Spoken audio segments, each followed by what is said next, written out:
My name is Rakan Zaid. I am 43 years old, and for as long as I can remember, I have been known as a man of faith, a voice behind the pulpit, a son of devout parents, a grandson of scholars who memorized the Quran before I was born. In my city, when people saw me walking in my white thobe and neatly pressed gutra, they greeted me with respect, some bowing slightly, others asking for prayers for their children, for their health, for blessings in business or marriage. And I was the son of an Imam, trained from childhood to recite, to lead, to embody honor and obedience. By 10, I had memorized the Quran. By 17, I was leading Taraweeh prayers during Ramadan, my voice echoing through loudspeakers into the streets as families gathered, listening, watching, trusting. My father would sit in the first row, eyes glistening, silently praising me with a pride that both comforted and terrified me. I lived for that approval. I lived for that certainty. And yet in the quiet of my room, when the mosque emptied and the carpets cooled under the night air, I felt a distance I could not explain. I feared God. I obeyed Him. I preached certainty and submission, but I did not feel closeness. My prayers felt mechanical, my sermons rehearsed. I crushed every question that rose in my heart because doubt was dangerous, weakness was shameful, and fear of God's judgment had been taught to me before I could speak. Still, the questions grew quietly, persistently, and until I could no longer ignore them. Was I truly known? Did God see my heart? Was He near to me, or was I simply performing what I had been taught? By my late 30s, exhaustion had settled into my bones, fatigue in my soul, and the weight of reputation and expectation pressed on me constantly. Every sermon, every public appearance, every act of obedience felt heavier than the last. I wanted peace, not position. I wanted God, not approval. If you are watching this and you have ever felt the exhaustion of faith, the weight of performance, the fear of not being enough, you are not alone. And if my story can bring courage, understanding, or hope, I ask you gently to subscribe, like, comment, and share. Not for me, but so that those who feel trapped in silence, who hide questions in the shadows, can hear that someone else has walked this path. I was one of them.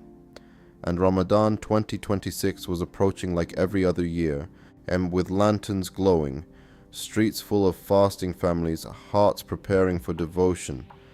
I thought it would be like all the rest. I had no idea it would become the month that shattered the man I had spent decades building, that would force Rakan Zaid to confront emptiness, fear, and questions I had long suppressed, and that nothing in my life would ever be the same again. Ramadan 2026 began as every year had, with the familiar rhythm of calls to prayer, the hum of people gathering, the scent of oud drifting through the mosque. I moved among them with practiced calm, reciting verses reminding worshippers of patience, obedience, and mercy. My voice steady even as my heart began to tremble in ways I could not name. On the 12th night, while leading Taraweeh, I reached a passage about accountability before God, about the day every soul will stand alone. Suddenly, the words felt heavy, almost foreign, as if the certainty I had memorized all my life had been stripped away. A question rose unbidden. What if I stand before God and I am not accepted? I faltered, my chest tightening, yet I continued, my voice echoing through the speakers, hiding the storm within. After prayers, a young man approached me quietly, eyes rimmed with red, and asked, "Sheikh, how can I know Allah truly accepts me? I pray, I fast, I repent, yet I never feel peace." His words cut through me because they mirrored the secret fear I had carried all my life. Yet I offered him the usual counsel: increase in worship, trust in mercy, continue striving. He nodded and left, but I felt like a fraud, handing him rehearsed words while my own heart was in turmoil. That night, lying alone, memories of my childhood flooded back. I saw myself sitting in my father's study, hearing him warn me that doubt was the whisper of Shaitan, that it must be crushed immediately. I had obeyed, suppressing every question, yet now the questions had grown roots, uncontainable. 3 nights later, during suhoor, a sharp, suffocating pain gripped my chest. I stumbled toward the wall, vision blurred, breath coming in jagged gasps, heart hammering uncontrollably. My wife's voice echoed somewhere above me, calling my name, panic in her tone. Darkness rushed toward me faster than I could comprehend. I realized in those moments how fragile all the certainty of my life had been, how easily it could collapse under a single unanswerable question. Fear, and which had guided every decision, now seemed inadequate against what I felt rising in my heart. The world tilted violently around me, and I surrendered to it, not knowing whether I would wake, not knowing whether anything I had built, preached, or believed in would survive the collapse. And in that surrender I sensed a quiet warning that everything I had ever trusted, every tradition, every measure of honor and obedience might be about to change, forever altering the life of Rakan Zaid. There is a silence unlike any I had ever known, a stillness that exists beyond sound, beyond sight, beyond comprehension.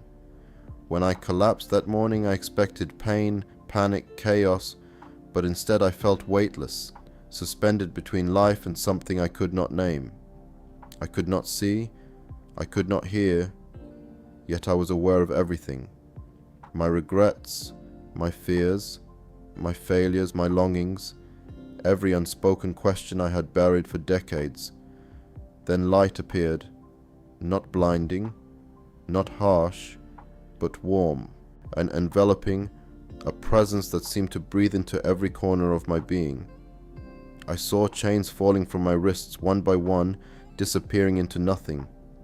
I saw a veil tearing open before me, revealing arms extended toward me, inviting me, holding me, offering freedom. And I heard a voice, gentle, compassionate, certain, "You are known." I wept, though I had no body with which to cry, tears flowing through my soul. I had feared God my entire life, measured every word, every action, and every hidden thought, and yet in that moment I realized that love existed beyond fear, that acceptance was possible without perfection, that peace could enter a heart that had never known it. I saw my life, the memorization, the sermons, the appearances, the honors, and felt them fall away as irrelevant in the face of this presence. Then the sensation of my body returned violently, lungs burning, machines beeping, nurses rushing, and my wife's tear-streaked face hovering over me. "Rakan," she whispered, "you collapsed.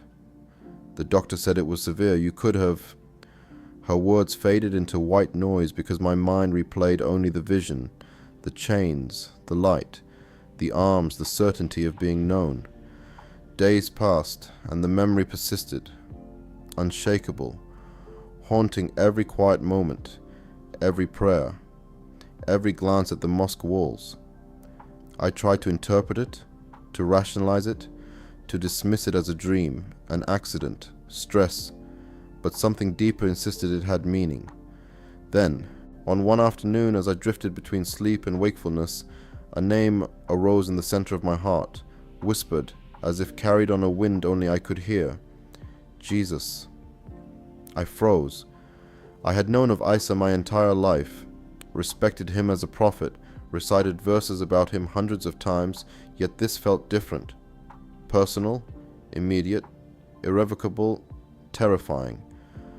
And still, it drew me more deeply than any command, any ritual, any tradition. The presence I had encountered, the light, the arms, the voice, and now had a name. And that name called me in a way I could not ignore. And I knew with a certainty that shook me to my very soul that nothing in my life would ever be the same again. I tried to ignore it at first, telling myself it was fatigue, imagination, or the lingering effects of my collapse, but the whisper of that name, Jesus, pressed into the quiet corners of my mind until I could no longer turn away. One night, long after my wife and children had gone to sleep, I sat alone with my phone in the dim glow of the screen, hands shaking, heart pounding, and opened an app I had downloaded in secret, a Bible app. My rational mind told me it was research, that I was merely satisfying curiosity, but my heart knew otherwise. I scrolled through passages I had once dismissed, reading slowly, savoring words as though they were alive, noticing a love and peace I had never experienced, a certainty that did not demand performance, a grace I could not earn. The opening verses of John struck me in a way the Quran never had. In the beginning was the Word, and the Word was with God, and the Word was God. I read on, verse after verse, drawn into the life of a man I had known as a prophet, but now alive on the page as a savior, full of compassion, authority, and love, offering peace I had longed for in the empty hours of the night. I listened quietly to an online Arabic church service, careful to keep the volume low, and the speaker spoke of mercy, the unearned favor and assurance not based on fear or ritual, but on trust and relationship. Each word pierced through decades of fear, doubt, and performance, and my chest tightened with both awe and terror. What if I was wrong? What if I was deceived? My mind wavered, but my heart recognized the truth it could not deny. Night after night I read secretly, wrestled internally, prayed in whispers, and felt an unexplainable pull toward the one whose name had been spoken to me in the light. Then one night, exhausted, my eyes heavy, I fell asleep with the app open in my hand, and I dreamed. I stood in a place both familiar and unknown, sand and shadows stretching endlessly, a storm swirling above me, and he came, calm, radiant, moving steadily through the chaos toward me, calling me by name, Awaken. I woke with tears soaking my pillow, a heart racing, body trembling. I knew in that instant that nothing in my life would ever be the same again, that the presence I had encountered in my collapse had a name, a form, and a call, and it demanded a response I could no longer postpone, though I did not yet understand what it would cost me. I found myself standing alone in a desert, the sky above dark, swirling with storm clouds, lightning flashing violently, wind whipping sand against my face and through my hair, and I realized I could not hold on to anything. Chains, memories, control, anything slipped through my fingers, and panic rose inside me, choking, suffocating, and I felt helpless, small, exposed, as though the storm mirrored everything I had spent decades trying to control in my life. Then, through the chaos, a figure appeared, walking calmly toward me. The storm did not stop immediately, but gradually the wind softened, the lightning dimmed, the noise receded, and the air became heavy with a quiet presence. I did not need to guess who it was. I knew. Without introduction, without ceremony, without doubt, I knew it was Jesus. He walked toward me with a serenity I could not comprehend, and his eyes, gentle and piercing at once, did not fall on my title, my reputation, my sermons, my obedience, or my mistakes. He looked at me. Awaken, he said softly, as if speaking directly to my soul. You do not have to carry this alone. My knees gave way beneath me, and I sank into the sand, tears streaming down my face, uncontrollable as I whispered, I am afraid. I know, he replied, and the words settled into me like water into parched earth, calm, certain, unshakable.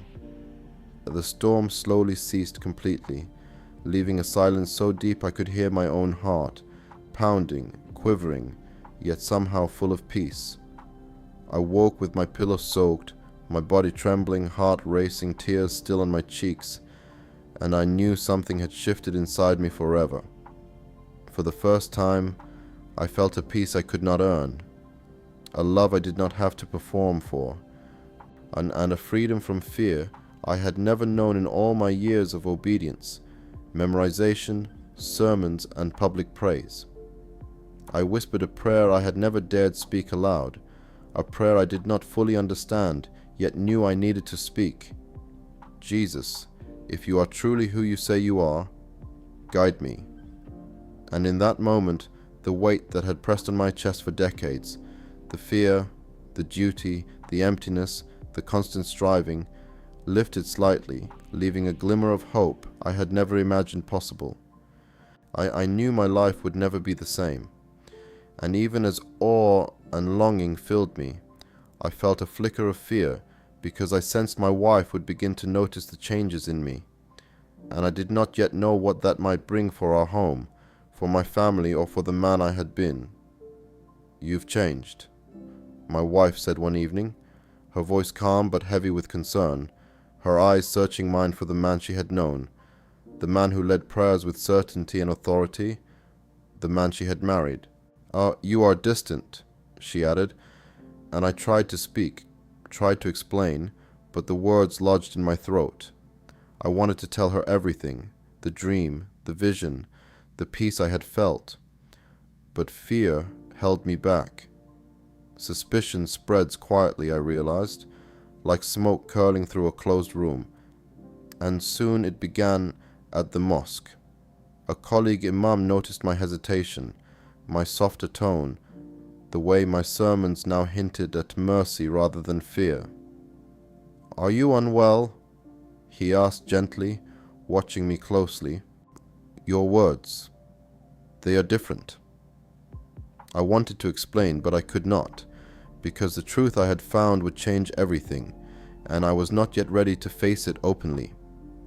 At home, the late-night reading, the Bible app open on my phone, did not escape notice. One night she found it. Her eyes widened, her lips trembling. "What is this?" she asked, a mixture of fear, confusion, and hurt in her voice.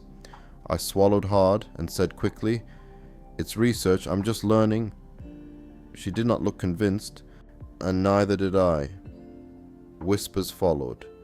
Family calls, relatives warning me of shame and dishonor, of consequences I had been taught all my life would follow even the smallest misstep. Friends, colleagues, neighbors began to notice the change, the hesitation, the questions I could no longer hide. I was trapped between safety and truth, between the life I had always known and the call that now pulled me relentlessly toward what I could not yet name aloud. And then she asked the question I had been avoiding for weeks, the one that made my chest tighten, my throat constrict, and my heart pound as if it would burst. "Raken, do you still believe as you did before?" I wanted to answer lightly, to offer a rehearsed reassurance, a way to protect both her and myself, but the truth would not allow me to lie. My faith had shifted, my heart had been touched, my life had been altered. I could not pretend, could not return to the man I had been, and yet I feared the cost, the loss, the consequences that awaited me if I spoke openly.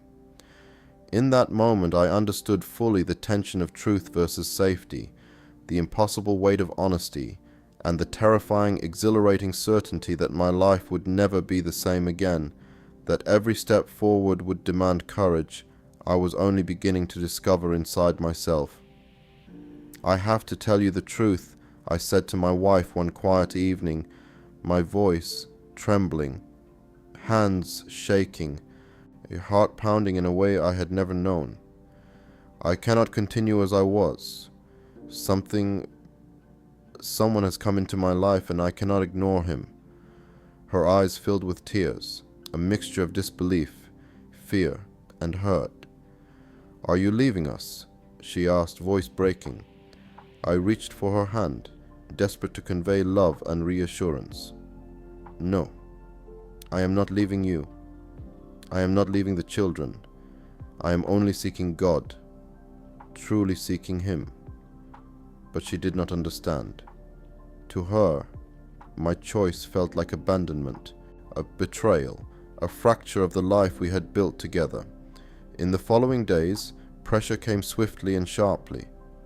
My extended family confronted me, their words heavy with anger, disappointment, and warnings about honor, shame, and consequences I had been taught all my life to fear. Friends and colleagues began to distance themselves, hushed conversations at the mosque, questioning looks, subtle insinuations. My position as Imam became uncertain. Eventually I was asked to step aside, and this chaos. I experienced a peace I could not explain. Sitting alone at night, kneeling on my prayer rug, whispering into the darkness, I felt the chains of fear, obligation, and pretense fall away. I realized I could no longer measure my worth by human expectations, by titles, or by reputation. I prayed softly, "Jesus, I am terrified, but I cannot deny you." Each time the words left my lips, something deep within me grew lighter, freer. And then the final test loomed. I was summoned to speak before community leaders, to clarify my beliefs, to either recant, explain, or face judgment. The thought of standing before them, stripped of my title, my respect, my authority, terrified me. Yet beneath that fear, there was a quiet flame of certainty that I had never known before, a conviction that I could not abandon even if it cost me everything. I understood that I was being asked to stand for truth, not against anyone, but for the God who had revealed himself to me in the light, in the dream, in the whisper of his name. I spent long nights preparing, not with arguments, not with sermons, not with defense, but with prayer, surrender, and trust. And in that surrender, I discovered something extraordinary, a courage and a peace that the world could not take away, and a freedom that even loss, shame, or rejection could not touch, and a sense that I was finally truly alive, walking the path I had longed for but never dared to find. I walked into the meeting room with my head held as high as I could manage, though my heart pounded with every step. The men seated before me were elders I had once respected, people who had praised my sermons and guided my path, now watching me with cautious eyes, some curious, some suspicious, some disappointed. "Rakan," one began gently, "have you abandoned your faith?" I took a slow breath, steadying my voice. "I have not abandoned God," I said clearly. "I am seeking him with my whole heart, as I always have. But I have encountered Jesus in a way I cannot deny. I cannot return to a life that feels hollow, a faith performed rather than lived." I did not argue. I did not try to convince them with theology or debate. I simply spoke my truth, the truth that had been pressing on my soul for months, and the truth that had freed me from fear, chains, and obligation. Silence fell. They outlined the consequences calmly, my title removed, responsibilities withdrawn, distance imposed, invitations rescinded. I accepted each word without protest, because the peace I carried outweighed fear of what I had lost. I walked out of that room without a pulpit, without recognition, without the certainty of the life I had built over decades. Yet I felt reborn, lighter than I had ever been. I was no longer bound by expectation, judgment, or performance. I thought of my children, asleep at home, and feared I had fractured their world forever, that my pursuit of truth might leave my family divided, uncertain, or even resentful. And yet, despite the uncertainty, I felt calm, grounded, and freer than I had ever felt. The weight of decades of fear had lifted slightly, replaced with a quiet courage, a whispering assurance that no matter the outcome, I was no longer a slave to fear, a prisoner to appearances, or a servant of mere tradition. For the first time, I understood what it meant to stand for something beyond reputation, for something beyond ritual, for a relationship that could not be measured by approval, by ritual or by human eyes. The cost was real, the consequences undeniable, but the freedom, the clarity, the peace I felt was more valuable than anything I had ever clung to before. I had lost a title, but I had gained life. I had lost recognition, but I had found courage. I had stepped away from certainty built on fear and stepped into a freedom rooted in love, in grace, and in the one whose name had been whispered to my heart, Jesus. Time passed, slowly, almost painfully, but with it came a quiet transformation I had never imagined. I found a small community of believers who met discreetly, people who did not care about my past as an imam, my reputation, or my title, but only that I loved Jesus and sought him with all my heart. My wife did not leave me, though at first there were nights of tears, arguments, and long conversations where I feared the bond we had built would break forever. Gradually, gently, as she saw the peace in my heart, the freedom in my spirit, something softened inside her, and our marriage began to heal in ways I had never thought possible. I began to understand God, not as a distant judge measuring every mistake, but as a father, intimately knowing me, loving me regardless of failure, fear, or doubt. Romans 8:15 echoed in my heart with a new life. You did not receive a spirit of slavery to fall back into fear, but you received the spirit of adoption as sons, by whom we cry, Abba, Father. Fear, which had ruled every thought, every decision, every word, finally lost its grip. Love and peace filled spaces that had long been empty, and I could breathe freely for the first time in decades. I want you, who feel trapped in obligation, in fear, in performance, to know that you are not alone, that even if the world you have known might seem impossible to leave, there is hope, there is freedom, there is a love that nothing can take away. I lost many things, titles, recognition, positions, old friendships, but I gained something infinitely greater: assurance, relationship, and a heart at peace. I forgive those who rejected me, who pressured me, who could not understand, and I pray for reconciliation where it is possible. Today, I am no longer only Rakan Zaid, the Imam, the preacher, the son of scholars. I am Rakan Zaid, a man reborn, walking in grace, living in freedom, and following the one who sought me when I could not find him myself. I carry hope for the future, courage for the present, and a peace that surpasses understanding. For anyone watching this struggling with doubt, fear, or isolation, know that there is a love strong enough to reach you, a light that will find you, and a Father waiting to call you his own. My life has been transformed, and yours can be too if you dare to listen, to seek, and to trust.